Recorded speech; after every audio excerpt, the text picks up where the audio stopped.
जय श्री कृष्णा। प्रिय दर्शकों, भाइयों और बहनों, एस्ट्रो चर्चा में आपका स्वागत है। मैं कुंदन शर्मा, एस्ट्रोलॉजिस्ट, न्यूमरो एवं वास्तुशास्त्री, आप लोगों का हार्दिक स्वागत करता हूं। मेरा सादर नमस्कार। आज के वीडियो में हम डेबिलिटेटेड मार्स के रोल की चर्चा करेंगे कि वो कुंडली में किस तरह से रिजल्ट देता है। मार्स जब नीच का हो जाता है तो किस तरह से रिजल्ट देता है। लेकिन आप D1 में सिर्फ देख करके, मतलब लग्न कुंडली में खाली देख करके आप रिजल्ट नहीं बता सकते। यदि यहाँ मार्स का डेबिलिटेशन दिखा रहा है D1 में, तो इसका मतलब नहीं है आपका नहीं हो जाता, इसका मतलब कि वो नीच का हो गया। आपको D9 पे भी जाना है, नवांश पे भी जाना है। नवांश में देखिए मंगल की क्या स्थिति है। मंगल की स्थिति इंप्रूव हुई है तो ये नीच का नहीं रिजल्ट देगा। हाँ, यदि D9 में भी वो नीच का हो गया है और यहाँ भी नीच का है D1 में, आपका रिजल्ट जो है नीच का ही आएगा। तो अब नीच के मंगल को किस तरह से देखेंगे। मंगल कर्क राशि में, कैंसर जोडियक साइन में 28 डिग्री तक, 28 डिग्री तक नीच का होता है। मतलब पूरा का पूरा ही हो गया। 30 का होता है तो 28 तक तो नीच का ही है। तो हम देखेंगे, एक एक करके देखते हैं हर भाव में कि ये किस तरह से अपना रोल प्ले करता है, और एक ब्रीफ एनालिसिस करेंगे जिससे कि आपको आइडिया लग जाए, आप खुद से भी सोच पाएंगे। लेकिन साथ में कंडीशन वही है कि जब आप देखें इसको तो 2-3 बातों का ध्यान रखें। यहाँ ठीक है, डेबिलिटेशन में है तो आप नवांश में जाएंगे, वहाँ उसको चेक करेंगे। यदि आपका वहाँ पे भी वो नीच का पड़ा हुआ है तब यहाँ नीच का रिजल्ट देगा। और मैलेफिक इन्फ्लुएंस को भी चेक करेंगे। मैलेफिक इन्फ्लुएंस मतलब राहु, केतु और शनि की यदि दृष्टि पड़ रही होगी मंगल पे तो रिजल्ट गंभीर होगा नीच का, ये ध्यान रखना है। लेकिन जब राहु साथ बैठेगा मंगल के तो फिर वो नीच का नहीं रह जाएगा, उसको मैं अभी समझाता हूँ। और यदि गुरु की बेनिफिक एस्पेक्ट आ गई, गुरु की दृष्टि गंगा जल है, अमृत के समान पवित्र है, तो वो दृष्टि बेनिफिक होती है। गुरु की दृष्टि इज ऑलवेज बेनिफिक। तो रिजल्ट में मॉडिफिकेशन आ जाएगा तो वो खराब रिजल्ट नहीं देगा। तो इन सब बातों का ध्यान रखना है, तब आप जजमेंट लीजिएगा कि क्या रिजल्ट वो दे रहा है। अब एक ब्रीफ एनालिसिस हम करते हैं, संक्षिप्त में विवेचना करते हैं कि मंगल कौन से भाव में नीच होकर के किस तरह का रिजल्ट दे रहा है, तो आपको एक आइडिया हो जाएगा। मान लीजिए मंगल यहाँ बैठा हुआ है फर्स्ट हाउस में, तो फर्स्ट हाउस कौन है? आप हैं। मंगल कारक किसका है? एनर्जी का। तो अब ये डेबिलिटेशन में आ गया, आप कंफर्म हो गए, कुंडली चेक कर लिया, D1 कर लिया, D9 कर लिया, एस्पेक्ट चेक कर लिया, सब कुछ कर लिया। तो यदि ये नीच का है और आपको नीच का रिजल्ट लेना है तो क्या रिजल्ट आएगा? एनर्जी का कारक है, आप में एनर्जी की कमी हो जाएगी। यदि मंगल बढ़िया होता तो आप 2-4 किलोमीटर रोज दौड़ते, एथलीट होते, बढ़िया स्पोर्ट्स स्पिरिट होता। लेकिन यहाँ पे अब एनर्जी की कमी हो गई, आपको आधा किलोमीटर दौड़ने में परेशानी होगी, आप फिजिकल लेबर करेंगे, थका थका महसूस करेंगे, कमज़ोर महसूस करेंगे, एनर्जी की कमी हो गई तो आपके लाइफ में एनर्जी की कमी रहेगी। आप थोड़ा भी काम करेंगे थक जाएंगे, बड़ी रिस्पॉन्सिबिलिटी लेने से भागेंगे क्योंकि एनर्जी की कमी है। और यदि शनि की दृष्टि आ गई, मैलेफिक इन्फ्लुएंस आ गया, तो ये अपनी जिम्मेदारियों से भागेगा। ये व्यक्ति साधु सन्यासी बनने की सोचेगा। तो इस तरह से रिजल्ट देखते हैं। अब मान लीजिए मार्स सेकेंड हाउस में बैठ गया, तो ये वेल्थ का घर है, मनी का घर है, वेल्थ मैनेजमेंट का घर है, माता पिता परिवार वाला घर है। आपके माता पिता, आपका परिवार, आपका माता पिता वाला परिवार है। तो मार्स यहाँ नीच का है, तो आप क्या करेंगे कि फ्रॉड करेंगे, वेल्थ मैनेजमेंट में फ्रॉड करेंगे, धन हथियाने की कोशिश करेंगे गलत ढंग से, पैतृक संपत्ति हथियाने की कोशिश करेंगे, माता पिता से चीट करेंगे, वसीयत में घपला करेंगे। इस तरह का आपके मन में विचार आने लगेगा, करेंगे, क्योंकि मार्स डेबिलिटेटेड हो गया, एक स्वस्थ आदमी नहीं रहा, वो नीचता पे उतर आएगा, वो उसके विचार बहुत हल्के हो जाएंगे, स्वस्थ मन नहीं रहेगा, स्वस्थ विचार नहीं रहेगा। जब ग्रह उच्च का होता है तो उसी ऊंचाई से सोचता है, अपने बराबरी में सोचता है, स्वस्थ ढंग से, स्वस्थ तरीके से सब कुछ सोचता है, मोरली हाई होता है। नीच ग्रह मोरली हाई नहीं होता। नीच ग्रह किसी भी स्क्रैच तक जा सकता है, वो नीचे के लेवल तक जा सकता है अपना बेनिफिट करने के लिए। तो आपको उस तरह से देखना है। अब मान लीजिए कि यहाँ राहु बैठ गया, तो अब मॉडिफिकेशन किस तरह से होगा। तो राहु जिस घर में बैठता है वो उसकी मटेरियल डिजायर होती है, उसी डिजायर के बल चलते वो बार बार जन्म लेता है, उसकी डिजायर पूरी नहीं होती कभी भी। तो यदि आपको मानव जीवन से मुक्ति पानी है तो राहु का पीछा छोड़ दीजिए, तो आपको राहु छोड़ देगा। तो राहु मटेरियल डिजायर है, इसीलिए व्यक्ति बार बार जन्म लेता है।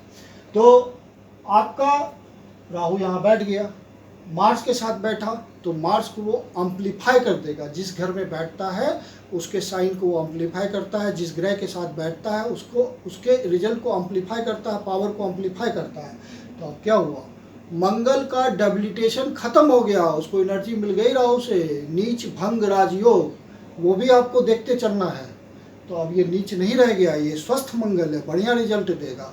माता पिता के साथ बहुत बढ़िया संबंध रहेगा, एकदम वॉच रखेगा, स्वस्थ ढंग से वॉच रखेगा अपनी पैतृक संपत्ति पे कि कोई हानि तो ना पहुंचे उसको, इस तरह से वो सोचेगा। अब मान लीजिए मार्स बैठ गया थर्ड हाउस में, यहाँ नहीं है, ये थर्ड हाउस में है। तो थर्ड हाउस किसका होता है, करेज का होता है, साहस का होता है, धैर्य का होता है। तो आप में कमी आ जाएगी साहस की, आप बड़े काम का रिस्पॉन्सिबिलिटी उठाने से डरेंगे।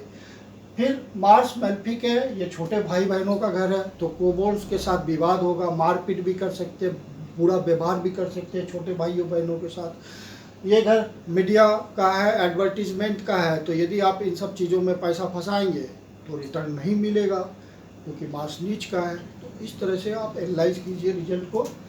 मार्स यदि चौथे घर में बैठा हुआ है तो ये आपके माता का घर है, मदरलैंड का घर है। तो यहाँ पे क्या होगा, आपका माता से संबंध खराब कर लेंगे आप अपने स्वार्थ के लिए, माता के साथ मारपीट कर सकते हैं, माता के साथ बुरा व्यवहार करेंगे आप, गाली गलौज करेंगे। और यदि मैल्फिक एस्पेक्ट आ गया तो स्थिति और गंभीर होगी, माता को घर से निकाल के बाहर फेंक भी सकते हैं आप, ऐसा भी हो सकता है, क्योंकि मार्स बहुत नीचता पर आ जाएगा। और मदरलैंड भी ये होता है, तो जो हम पिक्चरों में देखते हैं, मूवीज़ में देखते हैं, इस लीडर नेता ने देश के साथ गद्दारी कर दी, इस अफसर ने, डिफेंस अफसर ने देश के साथ गद्दारी कर दी, वो सब बातें रिजल्ट में आ जाएगी। मदरलैंड के साथ गद्दारी, यदि मैलिफिक एस्पेक्ट हुआ, राहु केतु शनि ये सब इन्वॉल्व हुए तो ऐसा होगा। राहु का एस्पेक्ट आया, केतु का एस्पेक्ट आया, शनि का एस्पेक्ट आया, तो मामला गंभीर हो जाएगा।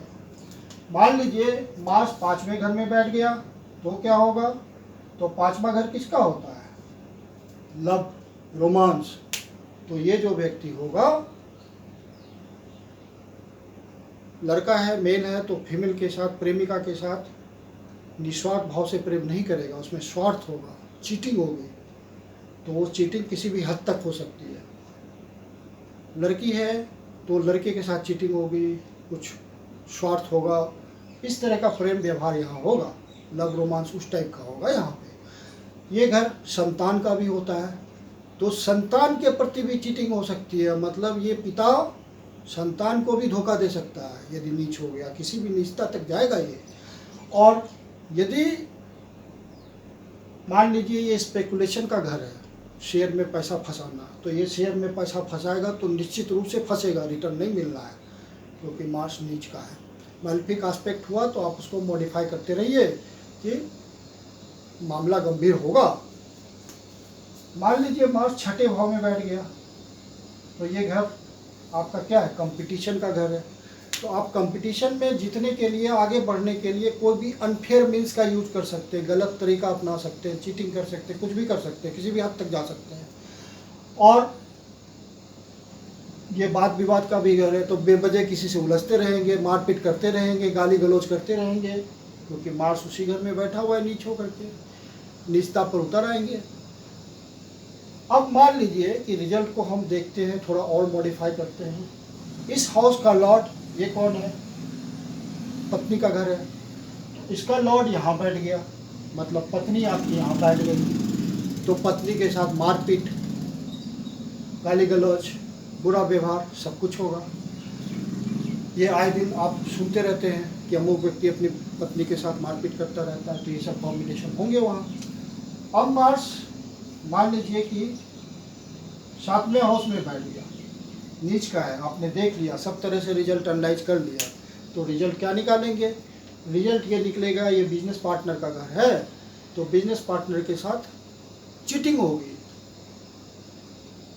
उसको पता भी नहीं चलेगा, आराम से चीटिंग हो जाएगी। पत्नी का घर है, तो पत्नी को धोखे में रख करके एक्स्ट्रा मैरिटल अफेयर चलेंगे दबा करके, मार सही है, नीच हो चुका है। पत्नी के साथ बुरा व्यवहार होगा, तो इस तरह से 7वें भाव का रिजल्ट लिया। 8वें घर में बैठा हुआ है, तो ये हाउस ऑफ एक्सीडेंट है, हाउस ऑफ अनएक्सपेक्टेड इवेंट्स है, हाउस ऑफ डेथ है, हाउस ऑफ गैमलिंग है, तो बहुत सारी बातें हैं, अप्स एंड डाउन्स है। तो अब यहाँ मार्स डेबिलिटेटेड है, रिजल्ट आपने देख लिया, कोई बेनिफिक एस्पेक्ट नहीं है, साहब मैलिफिक एस्पेक्ट हुआ तो और सीरियस हम रिजल्ट आने हैं, तो व्यक्ति का एक्सीडेंट होगा। एक्सीडेंट रोड एक्सीडेंट नहीं, किसी भी तरह का एक्सीडेंट हो सकता है, मृत्यु भी हो सकती है, अनएक्सपेक्टेड इवेंट आ सकते हैं। तो मान लीजिए कि 9th घर का इन्वॉल्वमेंट हुआ, तो यात्रा तीर्थ यात्रा जाते वक्त, क्योंकि 9th हाउस पिलग्रिमेज का भी होता है, तो तीर्थ यात्रा जाते वक्त उसकी मृत्यु हो गई, किसी वजह से भगदड़ हो गया, कुछ भी हो गया, तो अलग अलग रीजन से डेथ हो सकती है। तो इस तरह से हम रिजल्ट निकालते हैं। 9th हाउस में यदि मार्स बैठ गया, डेबिलिटेटेड है, तो कास्ट क्रीड रिलीजन के लिए फाइट चलेगी, स्वार्थ होगा। तो ये आज के डे टू डे लाइफ में हम देखते ही हैं कि धन के नाम पर लड़ाई झगड़ा फसाद चल रहा है, जाति के नाम पर झगड़ा फसाद चल रहा है, तो मार्स के यहाँ बैठने का ये सब रिजल्ट है। ये पिता का घर होता है, ये गुरु का घर होता है, तो गुरु को चीट कर सकता है ये बंदा, गुरु के साथ मारपीट कर सकता है, पिता के साथ मारपीट कर सकता है, पिता को चीट कर सकता है, पॉसिबल है। मार्स यदि 10th घर में बैठ गया और मैलिफिक एस्पेक्ट है, तो ये घर है आपका power, authority, government, employ management, इन सब बातों का घर है। तो ये क्या होगा? पावर का मिसयूज करेगा, इलीगल ढंग से पैसा कमाएगा, अपनी ऑथोरिटी को गलत ढंग से यूज करेगा अपने बेनिफिट के लिए। ये एम्प्लॉय मैनेजमेंट है, तो एम्प्लॉय मान लीजिए वो मैन पावर को हैंडल करता है, एचआरडी को, ह्यूमन रिसोर्स मानव संसाधन को मैनेज करता है, रिक्रूट करता है, तो सिलेक्शन करने में अनफेयर मीन्स का यूज करेगा, ब्राइब लेगा, घूस लेगा, गलत ढंग से निष्पक्ष सिलेक्शन नहीं करेगा, बायस्ड सिलेक्शन होगा, उसमें इसका स्वार्थ जुड़ा होगा। तो इस तरह से हम यहाँ पे सोचते हैं, अपने एम्प्लॉय के साथ व्यवहार इसका ठीक नहीं होगा, बातों बातों में गाली गलौज करेगा, बुरा व्यवहार करेगा, ये सब दिक्कतें हो जाएगी। मार्च यदि 11th हाउस में बैठ गया तो क्या होगा? तो ये सोशल सर्किल होता है, दोस्त होता है, फ्रेंड्स होता है, तो सोशल सर्किल सर्विस में वाद विवाद, मारपीट कॉमन हो जाएगा इसके साथ, और मित्रों को धोखा दे सकता है, चीट कर सकता है, सोशल सर्विस में किसी तरह का चीटिंग कर देगा, इन्वेस्टमेंट में चीटिंग कर देगा।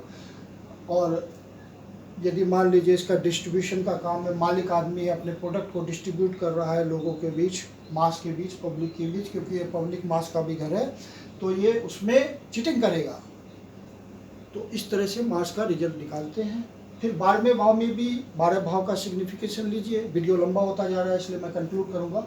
तो 12वें भाव में भी उसी तरह से इसको रिजल्ट देना है। तो सारे बातों को मिला करके आप रिजल्ट निकालिए। बस आपको ध्यान रखना है, नीच ग्रह किसी भी हद तक जा सकता है अपने बेनिफिट के लिए, और उच्च ग्रह हमेशा एक आदर्श स्थापित करता है, वो स्वस्थ ढंग से सब कुछ करेगा। तो ये दोनों में बेसिकली यही अंतर होता है, उसी तरह से हम रिजल्ट निकालते हैं, और यही प्रैक्टिकल रिजल्ट है, किताबों की बातों पर मत जाइए। तो उम्मीद करता हूँ वीडियो आपको अच्छी तरह समझ आ गया होगा, और यदि आप हमसे जुड़े रहना चाहते हैं तो लाइक, सब्सक्राइब और शेयर कर दीजिए, और हमारे साथ जुड़े रहिए। धन्यवाद।